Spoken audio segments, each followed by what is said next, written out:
Ok, Club Capriccio. Ég ætti nú kannski að vera búin að tjekka á því hvað það þýðir. Þannig að já, við manni tekur svona fjólublár litur og maður gengur svona niður smá tröppur. Auðvitað sko, maður fær aldrei að taka símann sinn með inn á svona staði. Það er bara gott að hafa það bak við eyrað. Það sem verið að sýna svona, nei sko, þetta er svona nærfata auglýsingar, þetta er pínu fyndið. Af því að sko, ég hef gagnrýnt á svona kynlífsklúbbum alltaf að sýna svona mega klám og ég hef verið bara eitthvað, þarf þetta, það er fólk að ríða fyrir framan mann, þú veist, þarf maður líka klám upp á vegg.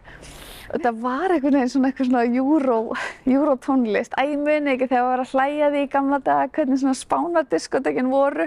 Og þar eru nokkur svona opin rými þar sem hægt að stunda kynlíf.